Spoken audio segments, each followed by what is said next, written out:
그래서 오늘 배울 나머지 내용은 트랜스포머인데 트랜스포머를 보려면 일단은 여기서 들어가는 내용이 어텐션, 크로스 어텐션, 셀프 어텐션 뭐 사실 되게 많이 들어본 내용이죠. 이거에 대해서 디테일하게 어떻게 동작하는지는 잘 모르더라도 이거에 대한 것들을 많이 들어보셨을 거예요. 그 다음에 트랜스포머에 대한 내용은 아니긴 한데 토크나이저에 대해서 간략하게 좀 살펴볼 거고요. 요거 두 개를 가지고 트랜스포머에 대해서 정확히는 그 오리지널 트랜스포머 논문에 대해서 좀 살펴볼 내용입니다. 그래서 요거까지 하고 마칠 내용이고요. 그래서 어텐션부터 들어가게 되면 어 이거 이제 CS224라고 이것도 스탠퍼드 강의인데 이게 자연어 처리 강의거든요. 근데 여기 슬라이드가 되게 좋게 나와 있어서 요거 좀 가져왔는데요. 이게 어텐션이라는 걸 들어가기 전에 룩업 테이블에 대해서 그냥 간단하게 얘기를 해볼게요. 룩업 테이블은 뭐 다 아실 텐데 그냥 파이썬에서 딕셔너리라고 생각을 하면 될 것 같아요. 어떤 딕셔너리를 우리가 쓴다라고 한다면 딕셔너리에 키랑 밸류를 저장을 할 거고 그 키랑 밸류들이 이렇게 있으면 쿼리를 하나 줘서 그 쿼리랑 가장 일치하는 혹은 완전히 일치하는 이 밸류를 가지고 얘를 최종적인 결과물로 리턴하는 게 어떤 룩업 테이블이죠. 그래서 이 경우에는 제가 말씀드린 것처럼 키랑 밸류라는 게 쌍으로 존재를 하고 있고 우리는 쿼리라는 걸 던져서 뭐 100% 일치하거나 아니면 가장 일치하는 어떤 놈 하나를 골라서 아웃풋을 내는 건데 어텐션은 이 룩업 테이블을 소프트하게 만들었다라고 생각을 해도 될 것 같아요. 어떤 말이냐면 얘도 동일하게 키랑 밸류를 가지고 있고요. 그다음에 쿼리를 통해서 가장 적합한 키를 찾습니다. 근데 다만 다른 점은 룩업 테이블과 다른 점은 가장 적합한 걸 찾을 때 하나만 찾는 게 아니고 모든 키에 대해서 확률을 계산을 해요. 그래서 모든 키에 대해서 얘는 뭐 10%만큼 일치해. 얘는 뭐 80%만큼 일치해 등등을 소프트하게 확률로 계산을 하고 그다음에 밸류를 가져올 때도 전부 다 가져온 다음에 아까 그 계산한 확률에 따라서 웨이티드 썸을 하게 돼요. 그럴 때 이제 확률 같은 경우에는 우리가 소프트맥스를 쓰다 보니까 더해서 1이 되게끔 당연히 만들어야 되겠죠. 그래서 요게 이제 어텐션의 기본 개념이라고 볼 수가 있겠습니다. 약간 추상화된 개념인 거죠.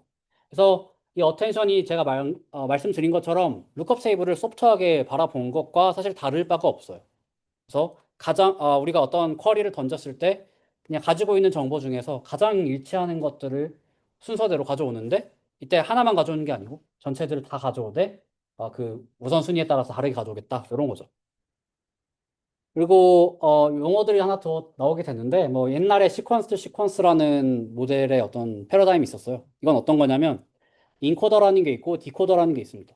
요게 이제 그 언어 번역 문제에서 많이 사용을 했는데 인코더에는 예를 들어서 영어가 쭉 들어오게 되고 그 다음에 그걸 전부 다 인코딩을 해서 어떤 레이턴트 공간으로 보낸 다음에 이 정보를 통해서 디코딩 스텝에서 디코더를 가지고 뭐 한국어로 번역을 쭉쭉쭉 하는 그런 게 이제 시퀀스 시퀀스 모델이거든요. 근데 여기서 이제 많이들 문제였던 게 정보들, 영어들을 쭉 인코딩을 한 다음에 어떤 히든 스페이스 아니면 레이턴트 스페이스로 보내고 이 정보가 이제 모든 입력들을 다 가지고 있는 거거든요. 이 정보를 가지고 디코딩을 하다 보니까 입력에 있는 모든 정보들을 다 기억하지 못하고 뭐 정보를 까먹는다든지 뭐 이런 문제들이 많이 생겼어요. 그래서 요거를 이렇게 만들지 말고 어텐션이라는 걸 넣자라고 하는 게 한 10년 전? 10년 전의 패러다임일 거고요. 그래서 그게 이제 요 슬라이드입니다. 어떤 거냐면 인코딩을 다 하고 나서 그걸 가지고 디코딩을 하지 말고 디코딩을 할 때 매 스텝마다 인코더에 있는 정보들을 다이렉트하게 하나씩 들고 오자라는 거예요. 저렇게 하나씩은 아니긴 하지만. 그래서 어떤 식으로 하는 거냐면 똑같이 입력으로 프랑스어인 것 같은데 프랑스어겠죠. 프랑스어가 들어오게 되면 여기서 RLN을 썼긴 했지만 뭐 어떤 네트워크든지 상관없이 어떤 모듈이든지 상관없이 인베딩이 되게 되고 그 다음에 디코딩을 할 때 이 스타트라는 토큰을 통해서 먼저 시작을 해요. 그러면 이걸 통해서 이 인풋으로 들어온 모든 단어에 대한 정보들과 어텐션을 하게 됩니다. 그래서 예를 들어서 첫 번째 들어왔던 단어와 뭐 여기서 다 프로덕트라 되어 있는데 어텐션 스코어를 계산을 하고요. 두 번째에 대해서도 똑같이 계산을 하고 세 번째, 네 번째에 대해서도 어텐션 스코어라는 걸 계산을 해요. 어텐션 스코어를 어떻게 계산하는지는 조금 이따 볼 거고 그냥 모든 입력에 대해서 어텐션 스코어를 계산을 했다라고 보시면 될 것 같고요. 아까 룩업 테이블의 개념으로 살펴보시면 여기서 요 스타트 토큰이 쿼리가 되겠고 여기서 요 요게 지금 키랑 같이 어떤 게 가장 일치하는지를 살펴보는 그런 과정이라고 보면 될 것 같아요. 그래서 어텐션 스코어를 계산을 하고 이걸 통해서 확률을 계산을 합니다. 그래서 이걸 통해서 보니까 지금 현재 쿼리에 대해서는 요게 가장 일치하는 키구나. 그다음에 요 세 개는 조금 덜 일치하는 키구나라는 걸 알 수가 있게 됩니다. 그다음에 이걸 가지고 이제 키랑 이제 일치를 하게 어떤 게 일치하는지 봤으면 밸류를 우리 가지고 와야 하잖아요. 밸류를 가지고 올 때 확률을 가지고 웨이티드 썸을 해온다 했으니까 그거를 해서 어텐션 아웃풋이라는 걸 만들게 되고요. 요거를 직접적으로 가지고 와서 현재 이 디코딩 스텝에서 정보를 사용을 하게 돼요. 그래서 원래 시퀀스 모델 같은 경우에는 이런 정보들이 없고 그냥 여기로 가는 정보 하나만 있는데 여기서는 다이렉트하게 여기서 어떤 게 중요한지를 살펴보고 중요한 순서에 따라서 곱셈을 해서 웨이트 썸을 해서 정보를 들고 오기 때문에 굉장히 다이렉트하게 정보가 흘러가는 걸로 볼 수가 있겠죠. 어떤 게 중요한지를 그냥 대충 명시적으로 들고 오는 거니까. 그래서 굉장히 많은 장점이 있어서 다양하게 사용을 했습니다.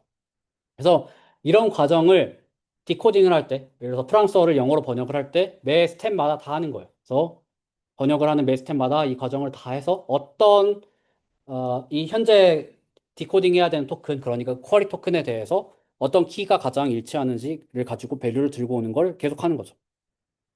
그래서 이거를 다른 좀 다이어그램으로 살펴보면 사실 뭐 동일한 내용이긴 한데 입력이 들어올 때 입력이 두 개가 들어오는 거죠. 하나는 인코더에 히든 스테이트가 들어오고 얘가 키가 되겠죠. 그다음에 디코더의 히든 스테이트, 현재 디코딩을 할 때 쓰는 토큰에 대한 정보는 쿼리가 될 거고요. 이 두 개를 가지고 어텐션 스코어를 계산을 하는데 이거는 조금 이따 본다고 말씀드렸고 이걸로 이거 모니터가 잘려가지고 좀 불편하긴 하네요. 어쨌거나 이 스코어를 계산합니다. 그래서 이게 어떤 이 인코더의 정보가 현재 쿼리에서 가장 뭐 유용한지를 살펴보는 거고요. 다음에 그걸 알아냈으니까 이걸 통해서 밸류를 가지고 오게 되는데 근데 일반적으로 우리가 사용을 할 때는 키랑 밸류를 같은 걸로 취급을 해요. 그러니까 소프트 맥스를 통해서 스코어를 그 확률을 계산할 때랑 그 다음에 밸류를 계산할 때랑 같은 이 히든 스테이트를 써서 계산하게 됩니다. 그러니까 어, 음, 아까 설명하는 게 좋았을 텐데 여기서 키랑 밸류가 나눠져 있다라고 했는데 정확히는 키랑 밸류를 같은 걸 쓰는 거죠. 그래서 그게 조금 다르다라고 보면 될 것 같아요. 어쨌거나 이 쿼리를 통해서 키를 가지고 확률을 뽑고 그다음에 이 히든 스테이트를 밸류로 써가지고 이거를 그 웨이티드 썸을 해서 최종적으로 어텐션 아웃풋을 가지고 온다라고 하는 게 이 어텐션에 대한 내용이에요. 뭐 여기까지는 많이들 알고 있을 거고. 근데 제가 지금 말씀드린 거는 뭐 엄밀히 말해서는 크로스 어텐션이고요. 크로스 어텐션이라고 한다면 어떤 그러니까 말 그대로 크로스하는 거죠. 어떤 두 개의 다른 시퀀스에 대해서 어텐션을 한다라는 게 크로스 어텐션인데 셀프 어텐션은 좀 달라요. 셀프 어텐션은 자기 자신에 대해서 어텐션을 하는 거거든요. 근데 대신 자기 자신에 대해서 어텐션을 할 때 예를 들어 이런 거죠. 지금 현재 T번째 단어를 뭔가 정보를 뭐 디코딩을 한다든지 아니면 뭔가를 할 때 T번째 이전까지를 다 어텐션을 해서 본다라는 거예요. 예를 들어서 요 왼쪽에 있는 거는 크로스 어텐션인 거죠. 왜냐하면 요 시퀀스와 요 시퀀스는 서로 다른 정보잖아요. 뭐 일본어를 영어로 바꾼다든지 영어를 일본어로 바꾼다든지 하는 거니까. 근데 오른쪽에 있는 거는 둘 다 같은 문장이거든요. 같은 문장인데 예를 들어서 첫 번째는 당연히 자기 자신에 대해서만 쓸 건데 is를 이제 셀프 어텐션 할 때는 요거만 보는 거고 on을 볼 때는 on에 대한 셀프 어텐션은 여기까지 다 보고 들어가는 거. 그다음에 example 같은 경우에는 여기까지 보고 여기에 대해서 셀프 어텐션을 한다라는 그런 얘기인 거죠. 그래서 그렇다면 셀프 어텐션이 왜 필요로 할까에 대해서 생각을 해볼 수가 있는데 왜냐하면 자기 자신에 대해서 어텐션을 한다는 게 되게 이상하잖아요. 근데 이게 중요한 이유가 이런 예시를 생각을 해볼 수가 있습니다. 제가 뭐 학부 때 예시를 든 것 중에 하나인데 예를 들어서 뭐 the animal didn't cross the street because it was too tired라고 한다면 이 문장에 대해서 중간에 이라는 지칭대명사가 나오거든요. 근데 우리는 이게 어떤 거를 얘가 설명을 하는 건지 알 수 있겠지만 뭐 단순히 이것만 보면 모를 수 있잖아요.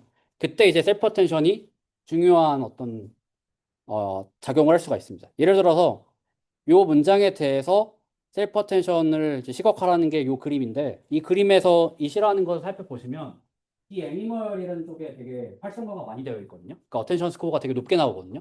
혹은 확률이. 그래서 이런 식으로 모델이 바라볼 때 자기 자신을, 그러니까 문장 하나에 대해서 어텐션을 한다는 얘기는 이 문장 자체가 되게 복잡해지거나 아니면 여러 가지 얽혀 있을 때 이 문장을 되게 잘 바라보기 위해서 필요로 한 도구 중에 하나로 생각을 할 수가 있습니다. 그래서 이 문장 내에서 좀 각각의 단어 혹은 토큰에서 가장 비슷한 컨텍스트가 어떤 건지를 당연히 봐야 될 테니까 문장을 이해하려면 그런 식으로 셀프 어텐션이 필요한 거죠. 크로스 어텐션은 당연하게도 다른 문장끼리 하는 거니까 뭐 얘는 당연히 필요로 할 거고. 그래서 그런 식으로 크로스 어텐션과 셀프 어텐션을 많이 사용을 했었고요. 이게 논문 인용인데 보시면 16년도, 17년도잖아요. 이것 자체도 이미 10년이 된 기술입니다. 그래서 제가 아까 어텐션 스코어를 계산하는 건 나중에 한다고 말씀을 드렸는데 일단 한번 이거부터 복습을 하면 크로스 어텐션을 다른 그림으로 좀 살펴볼게요. 예를 들어서 어, 이게 지금 디코딩 하는 거거든요. 디코딩 할 때 쿼리, 각각의 토큰에 대해서 쿼리로 생각을 하고, 이걸로 키 벡터와 어텐션 스코어를 계산을 해서 이렇게 나온다고 했잖아요. 그리고 그 밸류, 정확히는 이 키랑 밸류를 같은 벡터로 볼 수가 있을 텐데, 이 밸류랑 아까 그 스코어랑 곱해가지고 최종 어텐션 아웃풋을 내는 거고, 이때 이 어텐션 스코어를 계산을 할 때 크게 한 네 가지 방법을 많이 사용을 합니다. 첫 번째로는 멀티레이어 퍼셉트론이고요. 요거는 뭐냐면 쿼리랑 키를 가지고 결국에 어텐션 스코어를 계산을 할 텐데 그 두 개를 그냥 컨캐테네이션 해서 레이어를 통과시키는 거예요. 한 개, 두 개 통과를 시켜서 나오는 이 결과를 가지고 어텐션 스코어로 계산을 하자라고 하는 게 이 방법입니다. 일단 학습해야 될 파라미터가 존재를 하죠. W가 있으니까. 뭐 혹은 W2까지. 하지만 뭐 되게 좋은 결과를 낼 수도 있고 바이리니어라고 해서 이렇게도 할 수 있어요. 그냥 Q랑 K가 있을 때 중간에 W라는 어떤 그냥 웨이트 매트릭스를 두고 이렇게 세 개를 곱하는 식으로도 생각을 해볼 수가 있습니다. 혹은 사실은 이게 더 많이 쓰이는데 다 프로덕트라고 해서 아까 슬라이드에 있는 것처럼 어떤 추가적인 학습해야 되는 파라미터를 이제 만들지 말고 그냥 쿼리랑 키를 곱해서 그냥 내적을 해서 다 프로덕트를 해서 계산을 하자라는 거예요. 이렇게 해서 어텐션 스코어를 계산을 하자라는 건데 사실은 이게 가장 많이 쓰이는 방법이고요. 근데 다만 이게 주의해야 될 점이 뭐냐면 되게 간단하고 많이 쓰는 방법이긴 하지만 이 Q랑 K가 디멘전이 달라질수록 이 다 프로덕트 결과의 어떤 매그니튜드가 달라지거든요. 예를 들어서 10차원이면 10차원의 어떤 벡터의 엘리먼트 수가 10개니까 다 프로덕트를 하게 되면 어느 정도 괜찮은 어떤 레인지가 나오거든요. 근데 얘가 뭐 만 차원이다 라고 했을 때 만 개를 다 프로덕트를 해서 더해야 되니까 굉장히 숫자가 커지게 됩니다. 그래서 일반적으로는 다 프로덕트를 쓰지 말고 스케일드 다 프로덕트를 쓰는데 다 프로덕트와 같은 수식이긴 하지만 여기에 혹시 보이나요? 네, K를 그러니까 그 어떤 벡터의 랭스를 가지고 보정을 해주는 작업을 하게 돼요. 그래서 요걸 가지고 스케일드 다 프로덕트라고 얘기를 합니다. 일반적으로는 뭐 상황에 따라 다를 수 있겠지만 키 벡터의 어떤 엘리먼트의 수를 가지고 제곱근을 취해서 여기다가 나눠주는 보정 작업을 해서 스케일 다 프로덕트로 어텐션 스코어를 계산을 하거든요. 그래서 이 방법이 뭐 여러 가지 방법들이 있겠지만 굉장히 많이 사용하는 방법 중에 하나라고 보시면 될 것 같아요. 그래서 다시 한번 서머리를 하게 되면 아까는 크로스 어텐션이었고 지금은 셀프 어텐션에 대해서 살펴볼게요. 예를 들어서 지금 뭐 n번째 토큰에 대해서 셀프 어텐션을 계산을 할 때 첫 번째부터 n번째까지 어떤 시퀀스의 단어들이 있겠고 이때 당연히 이 단어들은 어떤 사전 보캐블러리에서 가져왔을 거예요. 이때 좀 뭐 복잡하긴 한데 여기에 뭐 WI라는 게 이 워드잖아요. 워드가 E라는 거에 통과시켜서 XI가 나왔다고 하고 이 XI는 이 인베딩을 한 결과 그러니까 이 W라는 거는 그냥 단어 그 자체고 얘를 인베딩을 해야 되잖아요. 단어 그 자체로 볼 수가 없으니까. 조금 이따 사실 내용이긴 하지만. 그래서 이거를 인베딩을 하게 되면 이 D 곱하기 V 차원으로 인베딩 행렬이 생기게 됩니다. 이 행렬이 있고 요걸 통해서 x가 나오게 되는 거죠. 그래서 이런 식으로 임베딩이 나오게 되면 첫 번째 이 어텐션 레이어 같은 경우에는 사실은 요거를 쿼리는 Q라는 어떤 웨이트에 곱해서 QI라는 걸 만들고 키는 K라는 거에 곱해서 KI를 만들고 밸류는 V라는 매트릭스에 곱해서 VI라는 걸 만들어요. 이게 무슨 말이냐면 아까는 이제 K랑 V를 같은 벡터로 놓겠다라고 했는데 사실 정확히 요즘에 사용하는 방식은 어떤 입력이 들어오게 되면 어떤 이 셀프 어텐션 레이어에 입력이 들어오게 되면 QKV라는 리니어 레이어를 각각 통과시켜서 QKV를 만들게 됩니다. 이게 사실 곱하는 게 그냥 리니어 레이어잖아요. 그래서 세 개의 매트릭스 곱을 통해서 세 개의 리니어 레이어의 프로젝션을 통해서 QKV를 각각 만들게 되고 그 다음에 여기서 요 작업은 어텐션 스코어를 계산을 하는 거죠. QI 번째와 KJ번째를 다 프로덕트를 하고 그 다음에 이거를 이제 스케일 다 프로덕트가 여기 안 돼 있긴 한데 그냥 이건 그냥 다 프로덕트예요. 다 프로덕트를 해서 어텐션 스코어 I와 J번째 어텐션 스코어를 계산을 하고 요걸 통해서 소프트맥스를 계산을 하면 이 I와 J번째 이 각각의 이 관계에 대한 어텐션 스코어를 계산을 할 수가 있는 거죠. 이 오른쪽에 AIJ는 그냥 소프트맥스와 동일한 거죠. 그리고 이렇게 AIJ가 나왔으면 VJ 그러니까 밸류가 곱해서 OI라는 걸 만들게 되고 이렇게 되면 어텐션의 최종 결과가 I번째가 나오는 거예요. 그래서 이걸 통해서 이 WI의 어떤 셀프 어텐션을 계산할 수가 있는 거고 지금 요거는 인덱스가 이렇게 IJ 이렇게 돼서 뭐 되어 있긴 한데 계산을 할 때는 사실 이렇게 하진 않고 다 이제 벡터라이즈를 하겠죠. 그래서 이런 식으로 셀프 어텐션이 계산이 되게 됩니다. 사실 뭐 좀 인덱스가 복잡하긴 하지만 결과만 얘기를 하면 그냥 QKV로 QKV를 따로 만들게 되고 그다음에 요걸 가지고 어텐션 스코어를 계산을 하고 이건 다 프로덕트를 하고 그다음에 소프트맥스를 취한 거죠. 그럼 이걸로 밸류랑 곱해서 그냥 최종 아웃풋을 만든다라는 뭐 그런 얘기죠. 그래서 크게 복잡한 내용은 아닙니다. 다만 주의해야 될 점은 여기는 스케일 다 프로덕트를 쓰지 않았다. 정도인 것 같아요. 그래서 어텐션에 대해서 살펴봤고 그 다음에 트랜스포머로 넘어가게 되면 일단 이 트랜스포머라는 논문은 구글에서 만들었는데 아 이게 뭐 17년도에 나온 논문인가요? 아마 네 그랬던 걸로 기억을 하고요.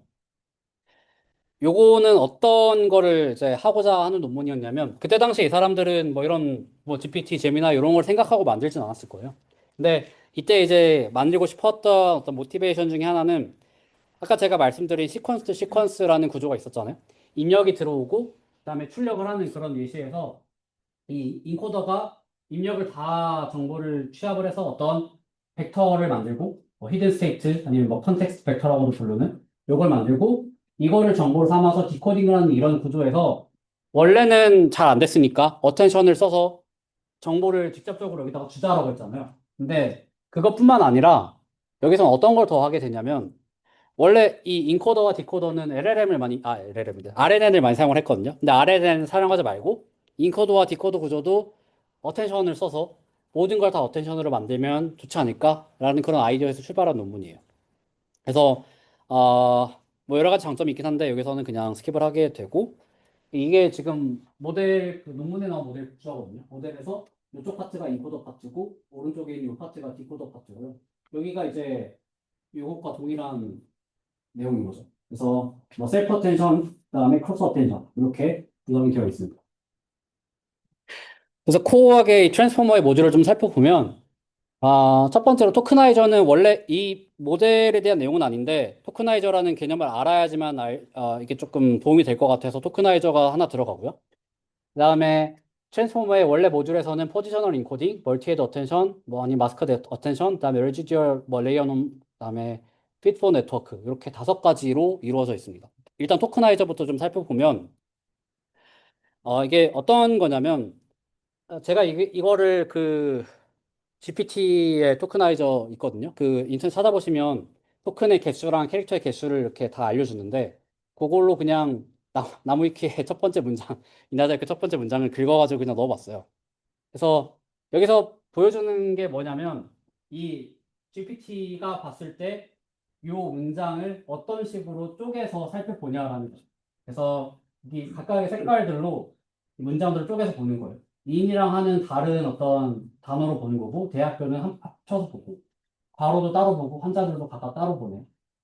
뭐 이런 식으로 되어 있는 건데 이 각각에 대해서 인덱스가 이렇게 있는 거예요. 이는 뭐 5544번째고 그다음에 뭐 하는 3131번째 인덱스로 구성이 되어 있나 봐요. 그래서 인덱스가 얘네 오픈 AI가 가지고 있는 어떤 보캐블러리의 그 개수 중에서 뭐 인이 몇 번째인지 이런 걸 알려주는 거고 이런 과정을 통해서 인코딩과 디코딩을 할 수가 있습니다. 그래서 이런 토크나이제이션도 굉장히 많이 기술의 발전들이 있었는데 뭐몇 가지만 좀 살펴보면 첫 번째 카테고리가 캐릭터 레벨로 토크나이제이션 하는 거거든요. 이게 어떤 거냐면 그냥 단어가 들어왔을 때 단어를 알파벳으로 잘라서 보자는 거예요. A는 뭐 우리가 아스키로 봤을 때 뭐 97번째 뭐 이런 거잖아요. 그러면 97로 인덱스를 하고 그다음에 지구본 모양의 유니코드가 보면 얘는 뭐 127,757로 인덱싱을 하자라는 거예요. UTF-8이나 뭐 UTF-16 이런 거 다 인덱싱이 되어 있으니까 그냥 그거를 그대로 써서 우리가 어떤 코드 정수로 만들 수가 있으니까 그걸로 토커나이제이션으로 그냥 끝내자라고 하는 게 이 방식입니다. 그러면 오른쪽에 있는 것처럼 모든 단어가 들어오면 각각의 알파벳 혹은 뭐 한글 아니면 뭐 여러 가지 다국어로 되어 있는 인덱스가 나올 수가 있는 거죠. 되게 단순한 방법이긴 한데 문제는 뭐냐면 영어만 하면 괜찮거든요. 근데 다국어를 지원을 한다든지 하는 경우에 유니코드의 캐릭터의 개수가 뭐 몇십만, 몇백만까지 갈 수가 있다라는 문제가 있는 거죠. 그래서 그렇게 따지면 우리가 보캐블러리를 굉장히 거대하게 가지고 있어야 된다라는 뜻인데 이게 좀 여러 가지 문제가 있고요. 또 두 번째 문제는 뭐 지구본과 같은 이모지는 많이 사용하진 않겠죠. 근데 이런 것까지 A나 뭐 F 이런 알파벳과 동일한 정보량으로 모든 걸 저장해야 되기 때문에 굉장히 이피션치하지 않다라고 생각을 할 수도 있을 것 같아요. 그래서 캐릭터 레벨의 토크나이저는 뭐 그냥 토익 샘플이 아니면 잘 안 쓰는 것 같고 아니면 뭐 사실 영어만 쓰면 괜찮긴 할 수도 있겠지만 다른 방법으로는 단어 단위로 워드 레벨로 토크나이제이션을 하는 게 있을 거거든요. 요거는 단어를 그냥 어떤 문장이 있으면 단어 단위로 쪼개서 인덱싱을 하자는 거예요. 그래서 페스터는 뭐 18,277번째 인덱스, 뭐 페스티스는 1720번째 뭐 이런 식으로 하자는 거죠. 어떻게 보면 정보를 더 압축을 할 수 있겠다라고 생각을 할 수도 있겠는데 문제는 뭐냐면 단어라는 것도 굉장히 개수가 많을 거예요. 보캐블러리가. 그래서 요거 자체도 사전에 어떤 크기가 굉장히 비대해질 거고 그다음에 또 요것도 마찬가지로 잘 사용되지 않은 단어도 있고 많이 사용되는 단어도 있을 텐데 이런 것들을 같은 정보량으로 담아야 된다라는 문제가 있습니다. 뭐 이게 있는 단어인지 모르겠지만 뭐 이런 단어가 있다고 쳤을 때 이것도 어떤 인덱스를 하나를 자리를 잡게 만들어야 되는 거죠. 그리고 또 다른 문제가 뭐냐면 단어라는 거는 계속 생기거든요.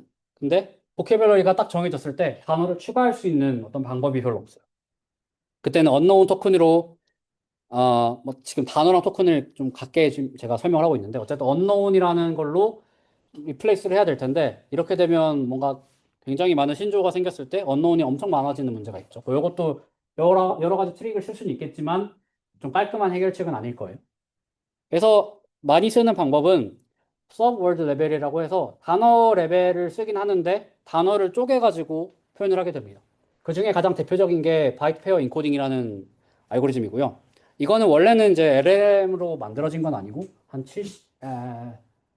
94년도에 만들어진 알고리즘을 NLP 쪽에서 가져와서 쓰다가 GPT에서 요걸 써서 많이들 사용을 하는 그런 방식입니다. 그래서 이 아이디어는 뭐냐면 단어가 있을 때, 보캐블러리가 있을 때 우리가 사용하는 어떤 트레이닝 어떤 텍스트들이 있을 거잖아요. 그 트레이닝 텍스트에서 많이 사용하는 단어와 많이 사용하지 않는 단어를 얘들이 알아서 보고 그걸로 토크나이저를 학습을 하자라는 게 아이디어이고요. 그래서 그걸 어떻게 하냐면 이 어떤 중요하지 않은 것들은 뭐 그냥 사실 예시를 보면 알겠는데 중요하지 않은 것들과 중요한 거를 얘가 보고 중요하다는 얘기는 많이 등장한다는 뜻이잖아요. 많이 등장하는 것들을 합쳐가지고 더 큰 단어로 만드는 그런 작업들을 계속해서 반복적으로 해요. 그래서 그런 얘기인데 이 슬라이드 하나만 보면 무슨 말인지 알 거거든요. 이 예시에서는 어떤 거냐면 어떤 우리가 가지고 있는 문장들이 있을 때 그 문장에서 row라는 단어가 5번 나오고 로어가 2번 나오고 뉴이스트가 6번 나오고 와이스가 3번 나왔다로 가정을 해볼게요. 뭐 어떤 데이터가 있어서 여기서 첫 번째로 하는 건 뭐냐면 여기서 가장 많이 나오는 바이트 페어를 찾습니다. 예를 들어서 이런 문장에서는 E랑 S의 결합이 9번 나와. 왜냐면 여기서 6번 나오고 E랑 여기 ES가 나오는 이 6개 있으니까 6번 나오고 여기서도 E와 S라는 페어가 있는데 저 단어 3번 등장하니까 다 합해서 9번이 나오는 거죠. 그런 식으로 쭉 모든 쌍을 다 계산을 한 다음에 등장하는 빈도를 전부 다 기록을 해놓고 얘를 소팅을 해놓게 됩니다. 그렇게 소팅을 해놓은 뒤에 이 중에서 가장 많이 나오는 이 쌍을 합쳐요. 그러면 위에 있는 요 정보가 이렇게 바뀌거든요. 여기서 원래는 NEWEST가 나왔는데 E랑 S가 합쳐지니까 얘가 하나의 단어처럼 되는 거고 마찬가지로 이것도 하나의 단어처럼 되는 거예요. 이렇게 한 다음에 다음 이터레이션에서 동일하게 가장 많이 나오는 빈도의 페어를 계산을 하면 지금은 ES라는 단어와 T라는 단어가 가장 많이 나오거든요. 이것도 가장 많이 나오니까 합쳐요. 그러면 이제는 EST가 나오고 여기서 EST가 생기게 됩니다. 이런 식으로 가장 많이 나오는 단어, 서브월드를 찾아서, 정확히 페어를 찾아서 머지하고 머지하고 머지하는 식으로 계속 반복을 하든지 아니면 뭐 수렴할 때까지 하든지 아니면 뭐 어느 기점까지 하게 되면 이런 식으로 바이페어 인코딩을 학습을 할 수 있게 되고 이걸로 서브월드 토큰나이제이션을 할 수가 있게 됩니다. 그래서 이 방식, 물론 이거를 그대로 사용을 하진 않겠지만 이런 방식을 기초로 해서 많은 토커나이저들이 있고 이런 것들이 이제 기본이 되는 알고리즘이라고 볼 수가 있겠어요.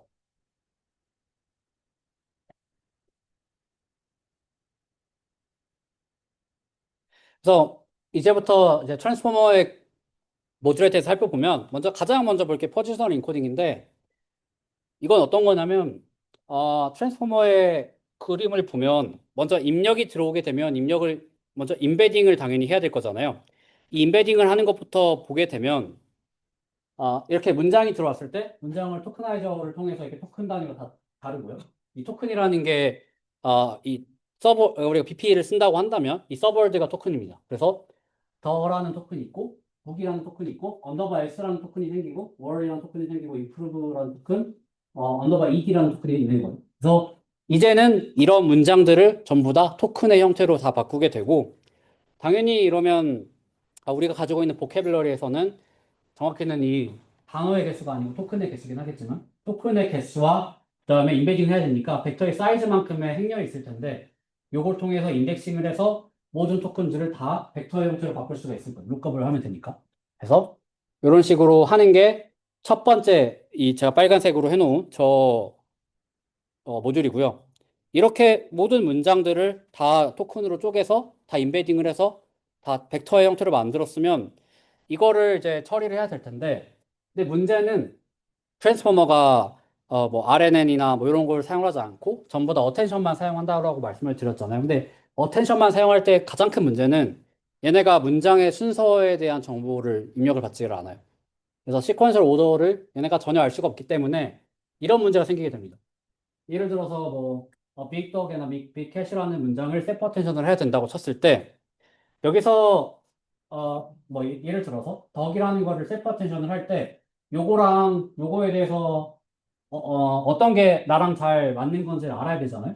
우리는 당연히 얘는 이 빅이랑 연결돼 있으니까 얘가 크고 얘는 작다는 걸 알 수 있을 텐데 어텐션 스코어가 모델 입장에서 알 수가 없는 거죠. 왜냐하면 문장에서 어떤 토큰이 어떤 순서로 나온지 알 수가 없으니까 어떤 게 나한테 수식이 되는 건지 알 수가 없는 거죠. 그래서 같은 거로 인식이 됩니다.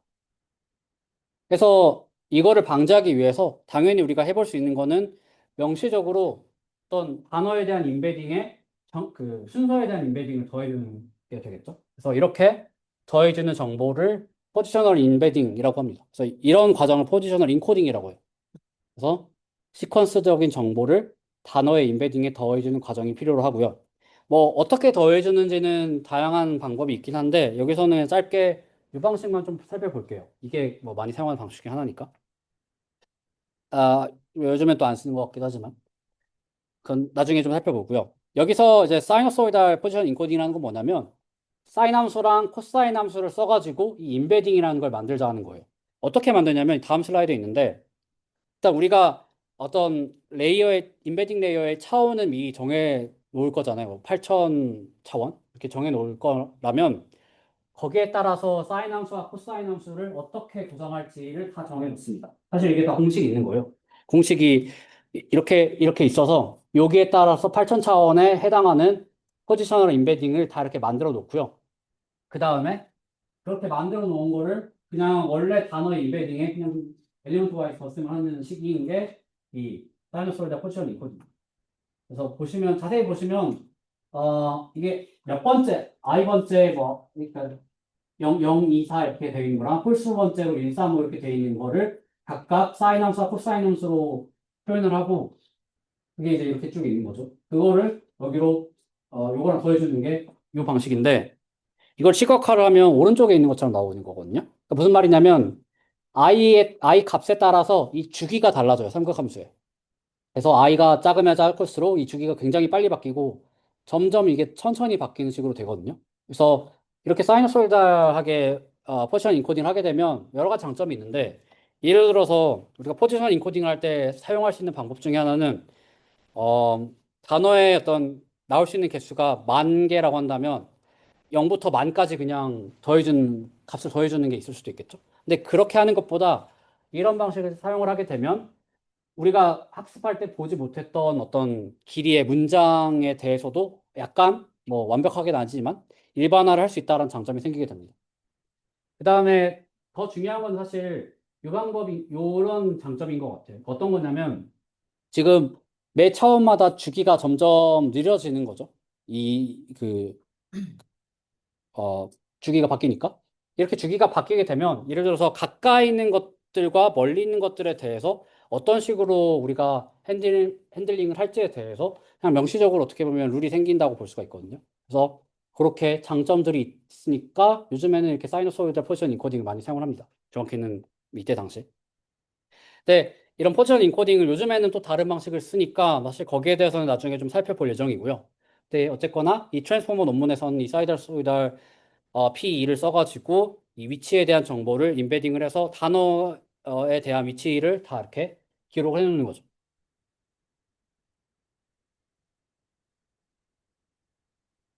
그 다음에 나오는 게 멀티헤드 어텐션인데 이 어텐션은 우리가 배웠을 텐데 멀티헤드라는 단어는 왜 나오냐라고 생각을 한다면 그냥 일단 멀티헤드라는 거에 대한 정의를 하게 되면 이거는 여러 개의 아웃풋을 내겠다라는 뜻이에요. 그러니까 여기 있는 케베르스의 뭐 케베르스처럼 머리가 여러 개 있는 것처럼 말 그대로 아웃풋을 여러 개를 내는 어떤 경로를 만들겠다라고 하는 게 멀티헤드라는 뜻이고요. 멀티헤드 어텐션이면 어텐션을 여러 개 아웃풋을 만들겠다라는 뜻이겠죠. 그래서 멀티헤드 그러니까 아웃풋을 여러 개를 만드는 이유 중에 하나는 어떤 문장을 살펴볼 때 이 문장을 다양한 관점에서 살펴볼 수가 있을 거잖아요. 예를 들어서 I run a small business라는 어떤 문장이 있고 I run a mile in 10 minutes라는 문장이 있을 때 여기서 I랑 그다음에 I라는 이 박스는 이 mile과 아, 음, 그러니까 여기서 빨간색 박스와 파란색 박스는 이 신텍스와 시멘틱을 얘기를 하는 거예요. 예를 들어서 I라는 게 들어왔으니까 run에서 복수형이 아니고 단수형을 쓰는 거잖아요. 뭐 이런 식으로 생각할 수도 있고 그 다음에 run이라는 게 어떤 관점에서도 볼 수 있냐면 mile이라는 것과 business라는 다른 단어가 들어오니까 여기에서 해석이 달라지는 거잖아요.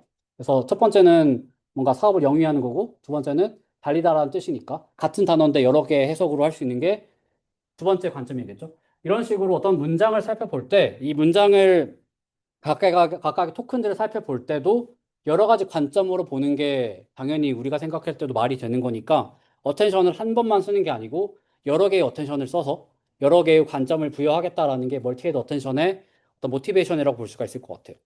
그래서 뭐 이거는 이제 논문에서 그대로 가져온 건데 같은 얘기를 한다라고 볼 수 있을 것 같습니다.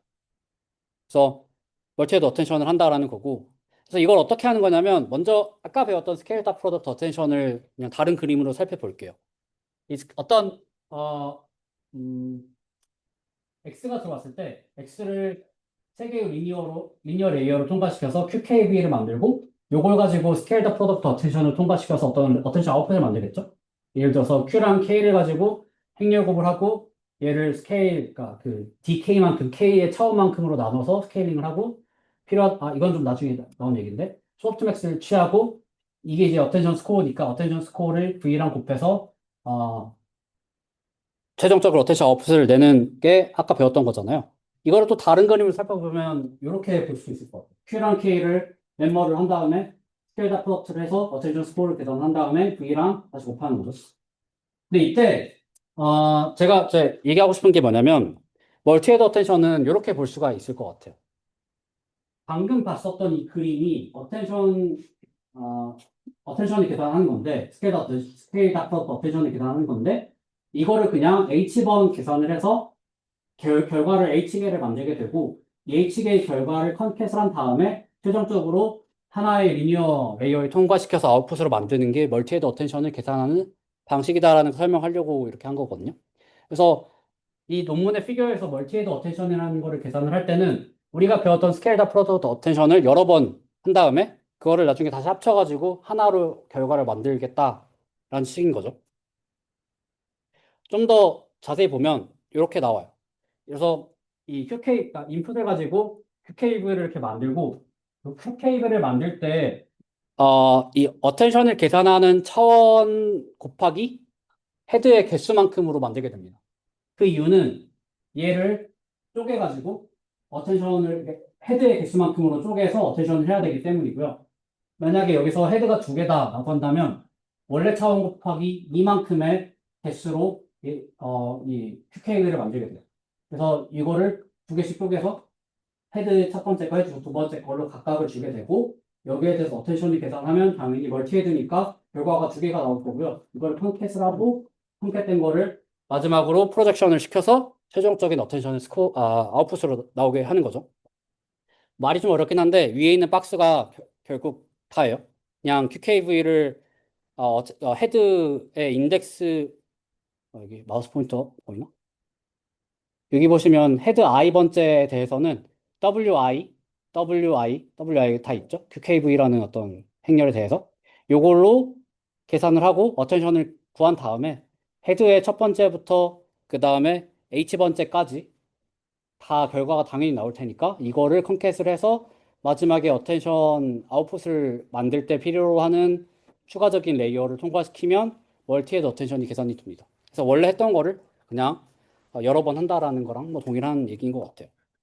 그래서 이렇게 멀티헤드 어텐션까지 살펴봤고 그 다음에 살펴봐야 될 내용은 마스크드 어텐션인데 이게 왜 필요로 하냐면 저희가 인코더와 디코더가 있잖아요.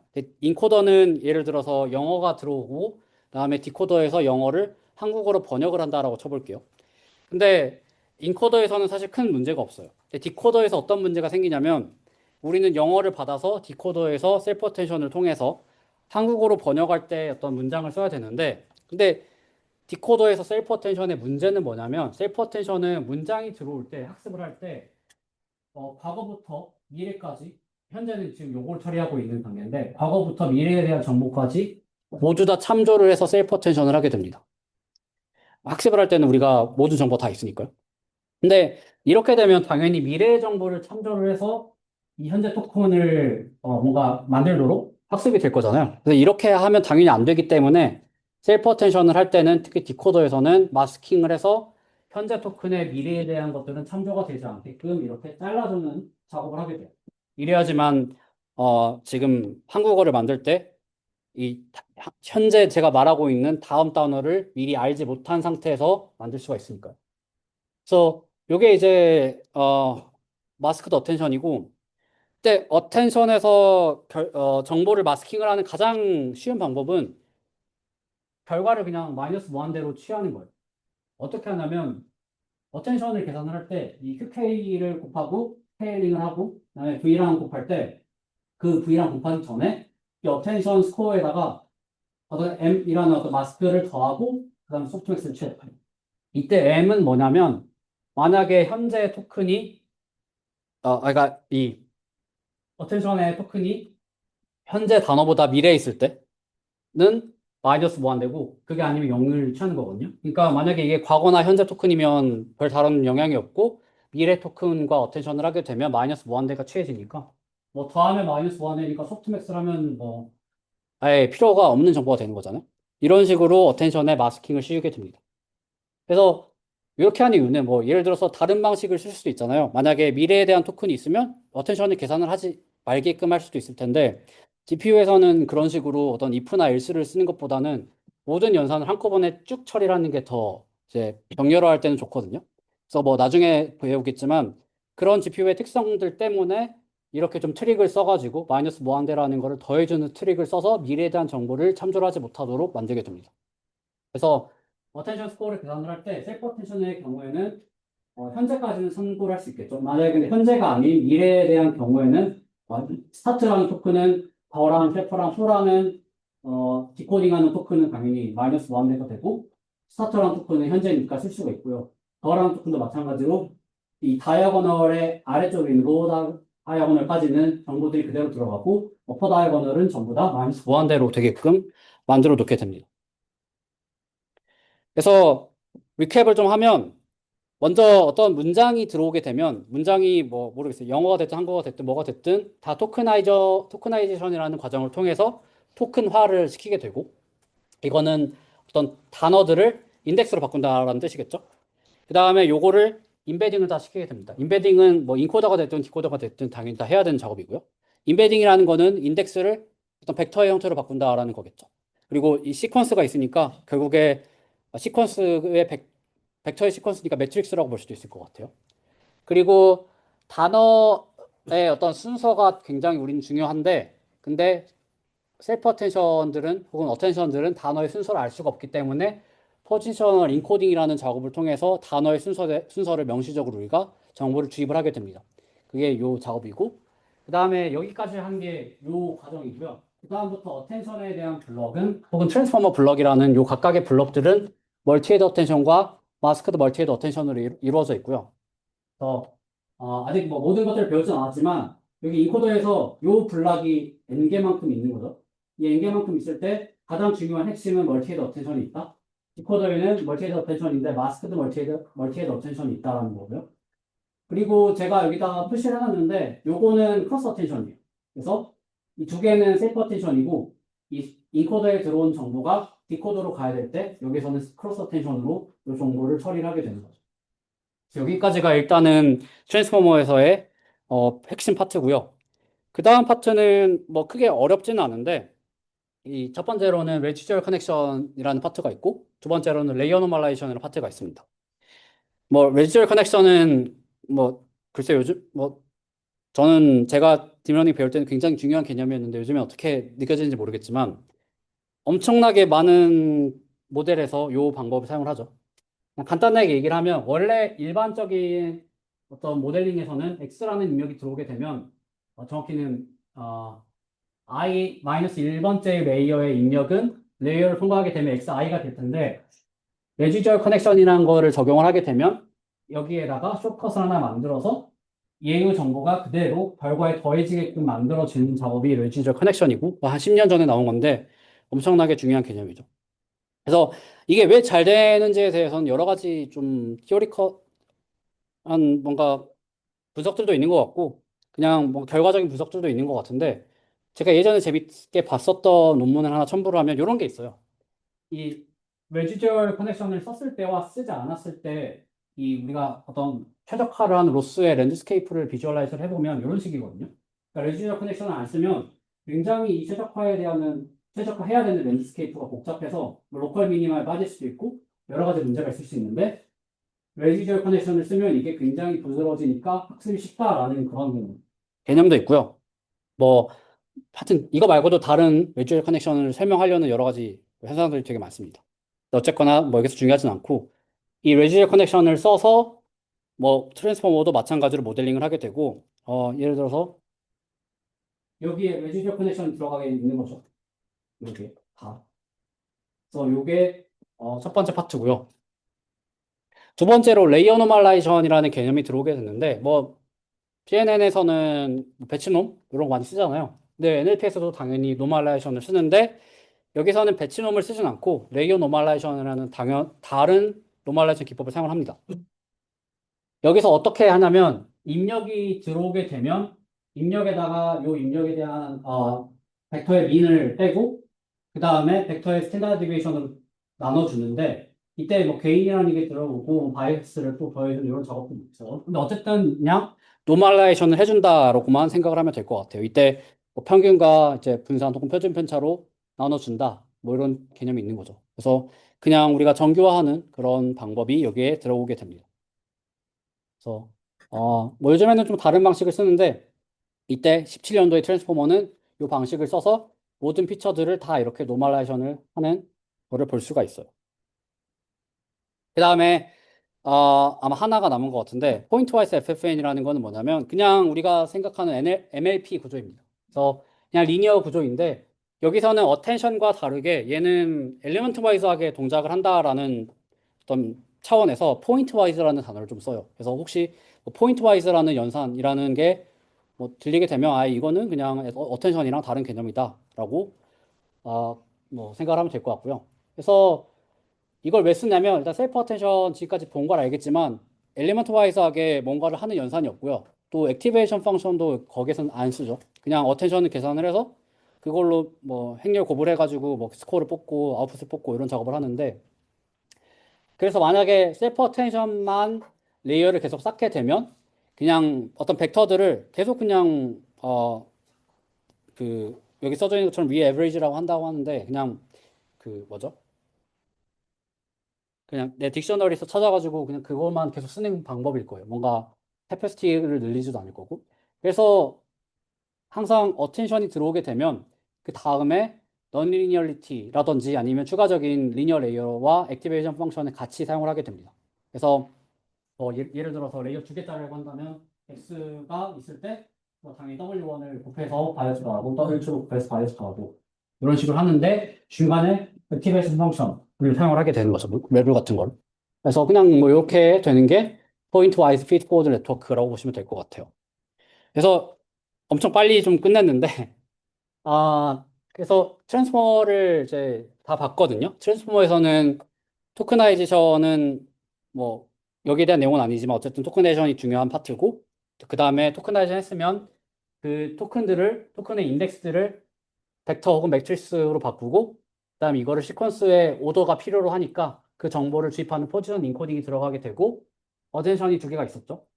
그다음에 레지듀얼 커넥션 당연히 뭐 모든 모델에 들어가는 그런 스탠다드 어프로치 때문에 여기서 마찬가지로 들어가게 되고 레이어넘 같은 경우에는 이걸 쓰게 되면 뭐 성능이 엄청 좋다 뭐 이런 것보다는 이 학습을 할 때 필요로 하는 어떤 스테빌리티를 늘려줄 수 있는 그런 되게 좋은 트릭입니다. 그다음에 어텐션만 쓰게 되면 뭐 캐패시티가 늘어나지 않기 때문에 넌리니어티를 좀 키워주는 차원에서 포인트와이즈하게 FFN을 써서 이런 식으로 구조를 만들게 됩니다. 그래서 여기 보시면 입력이 들어오면 어텐션, 그다음에 리지얼 커넥션, 노멀라이제이션 하고 FFN을 하고 다시 노멀라이제이션과 리지얼 커넥션 하는 이런 블록 하나를 가지고 n번 레이어를 통과를 시키고요. 그 다음에 이걸로 디코더에서 마찬가지로 이 블록을 n번 반복을 해서 최종적인 토큰의 결과를 내뱉게 되는 방식이 트랜스포머의 구조라고 보면 될 것 같아요. 네. 좀 길게 설명을 했는데 혹시 질문 있을까요? 뭐 여기까지는 많이들 학부 때 저도 가르치는 내용이기도 하고 하니까 뭐 큰 그건 없을 것 같고요. 일단은 네, 오늘 수업은 여기까지고 다음 수업에서는 LLM에서 이제 학습을 할 때 프리트레이닝과 포스트 트레이닝으로 나눠서 학습을 하거든요. 거기에 대해서 간단하게 살펴볼 내용이고 사실 다음 주까지는 되게 간단하게 쉽게 좀 설명을 할 것 같고 그 다음부터는 이 내용들을 하나씩 좀 딥다이브하는 측면으로 바라볼 것 같아요. 네, 그래서 이렇게 하고 마치도록 하겠습니다.